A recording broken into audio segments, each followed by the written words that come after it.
Hello everyone. So today we will continue our chapter number 1, Internet Security, and specifically we will be discussing part 2 of chapter number 1. So part 1 we have already discussed part 1 where we discussed definition of cybersecurity. We also discussed some key terminologies. So today we have three things to discuss. We're starting with the security objectives. Mainly we will discuss 5 security objectives. Confidentiality. We will discuss confidentiality. Integrity, we will discuss integrity. We will discuss availability, authentication, and we will also discuss the accounting as well. So these 5 different security parameters, we will discuss the definition and the techniques how we can achieve those security objectives. Then the second agenda item is the OSI security architecture, open system interconnection model, security architecture model, which basically provides, you can say, a better organization of security attacks and the techniques or technologies how we can avoid those attacks.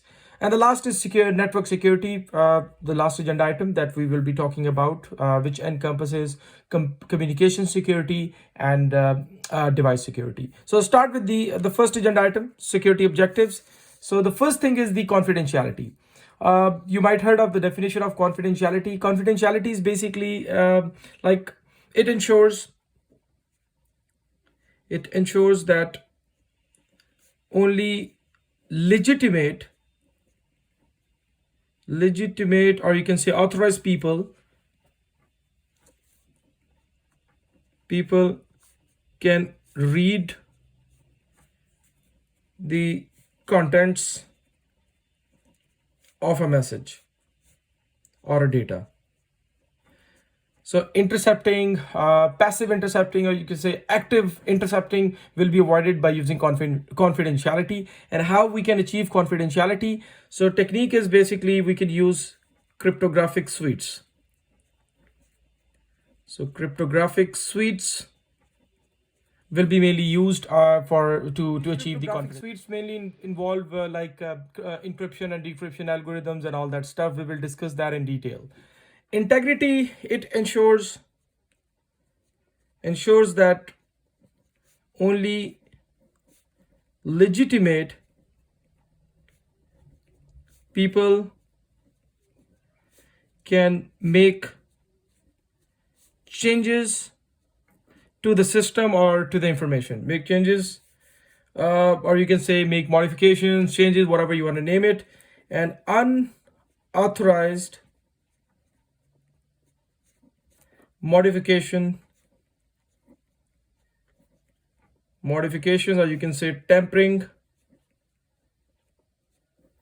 can be detected. So both parties, like sender and receiver, they should have a mechanism to detect any unauthorized modification or tampering. Example or technique is basically we use message authentication code. We use message authentication code, MAC, HMAC, and all these stuff, and hashing. Hash algorithms, we will discuss that in detail. Other than that, we can also use CRC, cyclic redundancy check. There are plenty of techniques that we will be discussing in this course to achieve integrity of a message. Third is the availability. Availability, it ensures that only, or you can say the systems, or you can say resources or information will be available for legitimate people whenever they request.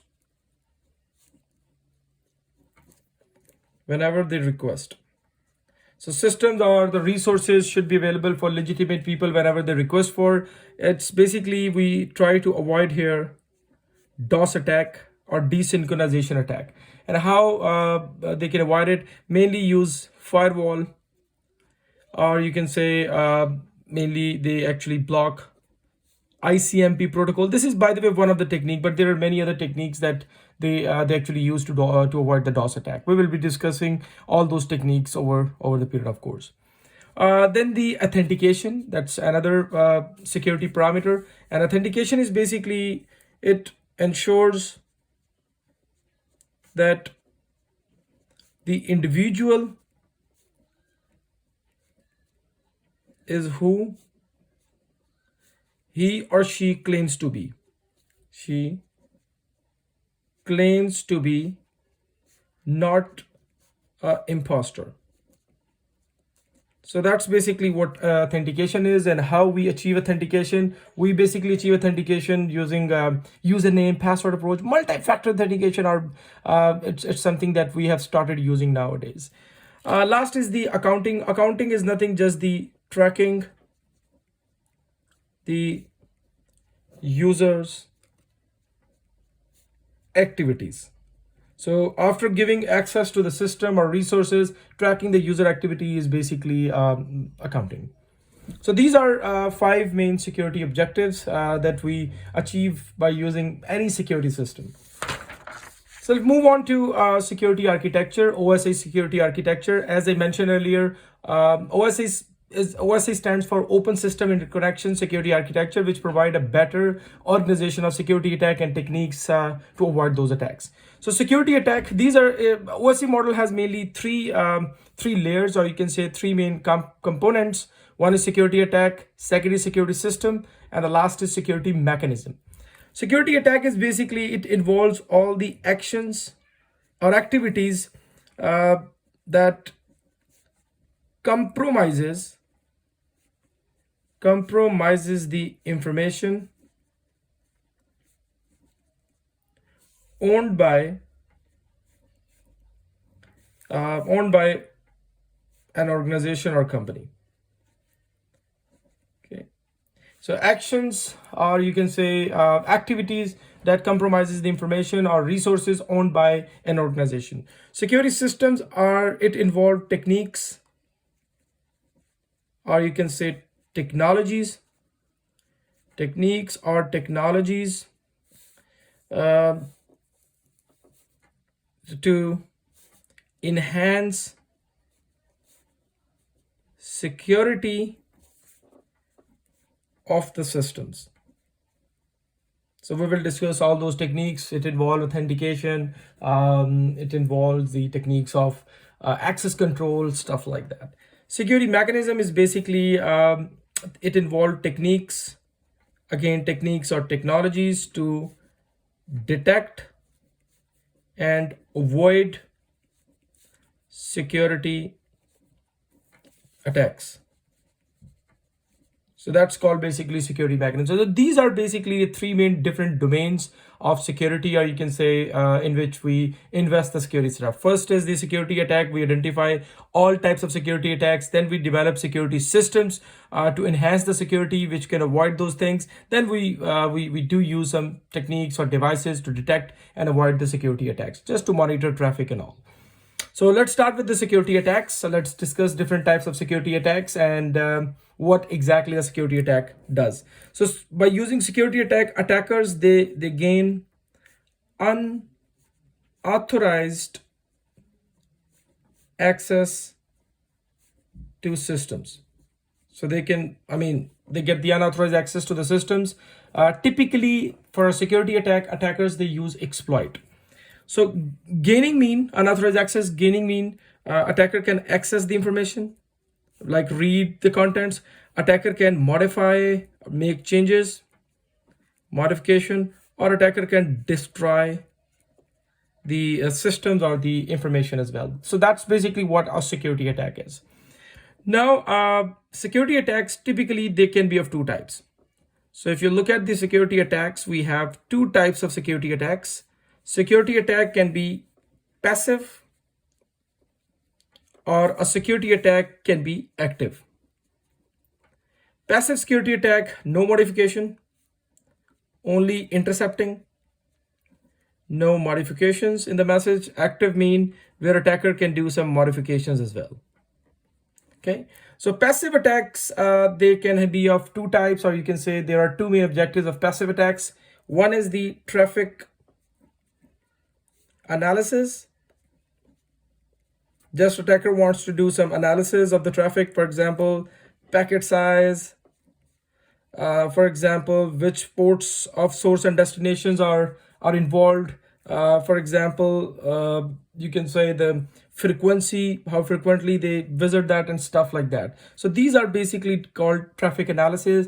And typically the tools they actually use are Wireshark. Typically Wireshark is used, DSniff. This is another tool which we will be using in our lab, Kali Linux. It provides the DSniff. Number two, release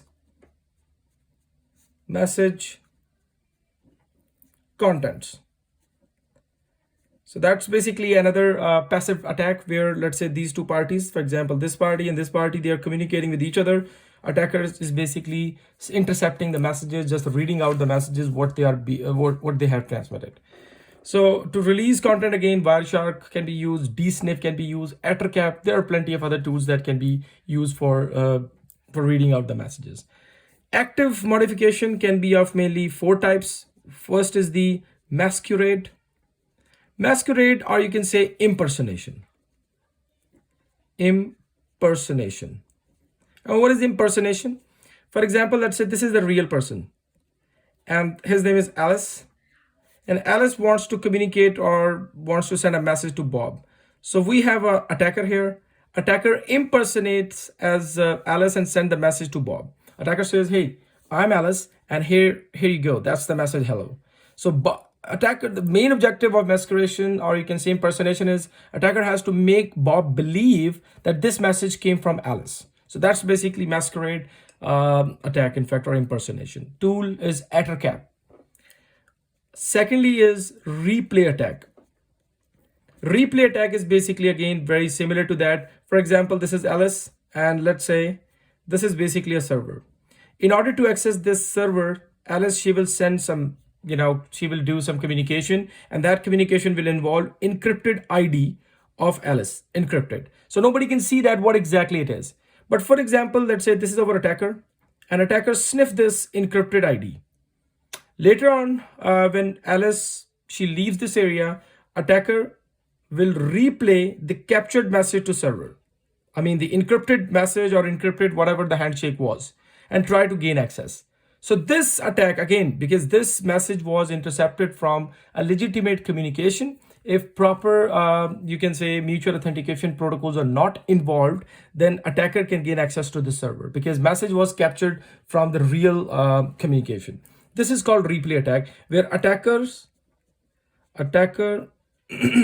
captures message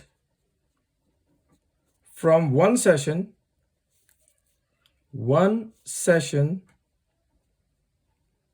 and replays them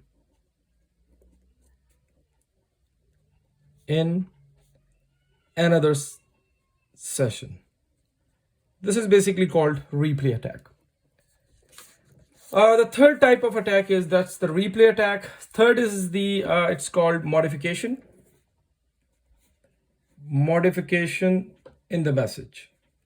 That's the third active attack. In modification, where exactly happens, attacker, let's say, this is basically Alice and Bob. So Alice, attacker will inject himself in between them.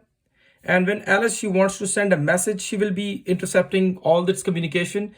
And this message will go through from the attacker. So attacker can actually make any changes. This is called modification, where attacker inject himself between sender and receiver. All the communication goes through the sender. So let's say Alice, she's sending a message, hello. But when it gets to attacker might make it, let's say, hell. So this is basically active modification. Tools, we will be using a tool in our lab one. It's called Burp Suite. And I'll show you guys how attacker or how we can embed or inject ourselves in between sender and receiver. Burp Suite is most widely used tool for all these kind of things. Fourth attack is called DOS attack. DOS attack is basically where attacker overwhelm a server by sending excessive queries to prevent the legitimate user from gaining access. So DOS attack is attackers overwhelm the server by sending excessive, unnecessary queries.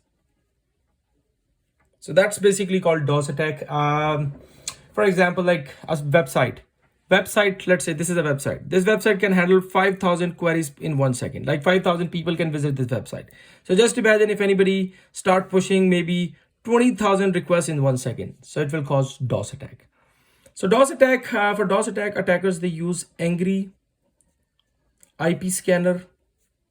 This is, by the way, one of the tool through which attacker can craft a packet to overwhelm the server. HPing, FPing 3, or you can actually create your own packets, customized packet by using any kind of scripting languages, in fact. So these are basically security attacks. So what we have specifically discussed, we discussed 2 types of security attack, passive and active. We discussed the types of passive attack and 4 types of the active attacks. So let's move on to security system of OSI security architecture. Okay, so security systems are basically, as I mentioned earlier, security systems are mainly used to enhance the security of the systems. Plenty of techniques can be used. It's called security systems, or you can call it security services. Okay, security services, both are the same things, in fact. So techniques, how we can, which kind of services can be used to enhance the security. Number 1 is the authentication. And for authentication, we use, like, typical approach is username and password, like username and password approach. But nowadays, multi-factor authentications can be incorporated with the username and password. Like rather than totally relying on username and password, we have started using some other technique as well, like action-based authentication, location-based authentication, token-based authentication, etc. Second is the access control systems. Access control systems, and access control system, what exactly they do? They controls the access to specific information or resources based on predefined rules. Like, for example, after authentication, how much you can access with your credentials. So authentication will define whether you are a legitimate person or not, whether you can access the stuff or not. Access control system, they will verify what exactly you can access. Like, you have instructor access, or you have a student access, whatever your kind of access is. Techniques that we actually use for access control, mainly Active Directory. Active Directory, we will discuss that, or some of you guys might already heard of this in your system and network administration course. Other than that, mandatory access control model, discretionary access control model, non-discretionary access control models, rule-based access control model, etc., etc. All these are basically the types of the access control systems. Third is the non-repudiation. That's very important, and we use it actively. It's called non-repudiation. What is non-repudiation? It is basically a parameter. If a sender wants to send information, sender will digitally sign that information, which can be verified by receiver. So sender and receiver both cannot disown their actions. So users cannot disown their actions. So that's basically what we achieve from non-repudiation. So non-repudiation is basically we achieve it through digital signatures. So digital signatures are required, like sender will do a sender will do his digital signature, which can be verified by receiver. So that's non-repudiation. Other than that, we also use some modules to achieve data confidentiality. And how we achieve data confidentiality, we use some cryptographic suites. Then data integrity, we already talked about it, how we achieve the data integrity, MAC, HMAC, hashing, and all that stuff that we use for data integrity. Next is the security mechanism, like how we can avoid and how we can detect the security attacks. So in data security mechanism, we use mainly IDS, intrusion detection system, intrusion prevention system, IPS. We use firewalls. We use mutual authentication protocols. So sender can authenticate the receiver. Mutual authentication protocols are basically where, let's say this is a sender. So sender firstly authenticate the receiver, and receiver will have a mechanism to authenticate the sender. So that's called mutual authentication protocol. So this is basically what we do in the security mechanism, like how we can detect and avoid security attacks. So so now we have discussed here, if you see, so we are good with the security objective. We have discussed all the 5 security objectives. We have discussed OSI security architecture, and let's move on to the last agenda item, network security components. So network security components are basically, network security is basically, it encompasses mainly, it encompasses mainly 2 things: communication security. It involves communication security. We will discuss that in detail, and it involves device security as well. So first of all, what is communication security? Communication security is basically like protection of the information which exchange over the network or internet. For example, let's say this is your computer and you are within a local area network, for example. So this is your access point. So your computer sends the data to access point, and through access point you can access ISP, and through ISP internet. So there are plenty of problems, communication problem, because you have sent a message. There's a chance this message can be intercepted by somebody. How we can secure that? That's a problem. There is a possibility when somebody, like, for example, if it would be a wireless access point to ISP, if it would be a wireless channel, if it would be a wire channel, that's more secure. Somebody has to physically tamper this wire. But if it would be a wireless channel, the problem is that somebody can sniff the message. Here's another problem. When ISP send the data over internet, again, somebody can sniff it. So there are a lot of leaking points here through which attackers or bad guys, they can intercept your communication. In order to achieve communication security, we use different kind of security, you can say, protocols, communication protocols. So secure communication protocols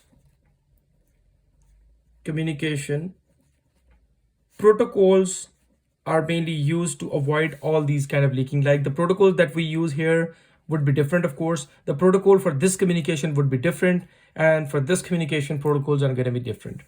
So mainly we use IPsec.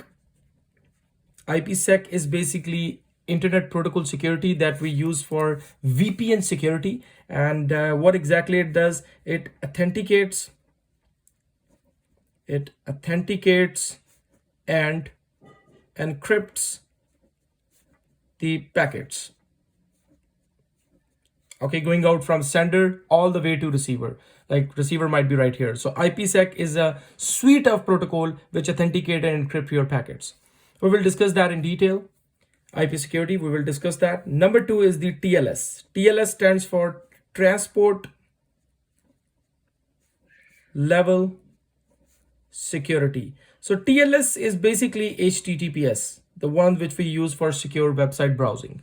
TLS has replaced SSL, Secure Socket Layer, back in 2015. Again, we will discuss HTTPS in detail, like whenever you do a secure browsing, how information get protected, which protocol we use, which algorithms. We mainly use asymmetric encryption that we already talked about, but we will discuss TLS in detail. We have a complete chapter on IPsec and TLS. Third is the SSH, Secure Shell. And Secure Shell is mainly used, it's basically a cryptographic protocol, cryptographic network, cryptographic suite of protocol. And what exactly it does, it offers secure You can say it's secure network services. Network services, if you have the network, shared devices over the network, secure shell is mainly used for communication with the network devices. Uh, Now, the last thing is the device security. That's basically what communication security is. Main idea of communication security is the protection of information that exchange between the devices over the network. Now, the last thing is the device security.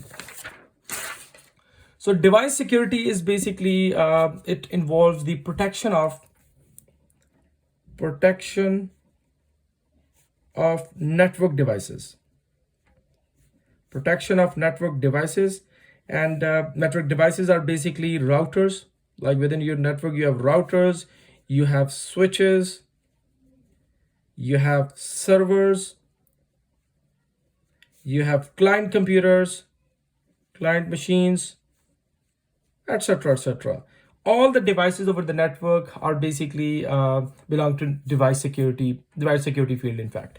For device security, typically what we have three main things to protect a device. One is called firewall. Second is called IDS, intrusion detection system, monitor the traffic and all that. Number three is the IPS, intrusion prevention system. So starting with the firewall, what is a firewall? Firewall basically inspects all incoming and outgoing traffic, and you can say allows or blocks the packets based on rules which are predefined. There are different type of firewall that we will be discussing: proxy firewall, packet filtering, etc. We will discuss in detail, but this is basically the firewall which is outside. I mean, it could be a hardware, it could be a software, but for the secure network, we use a separate dedicated device as a firewall, which protects your internal network from outsiders.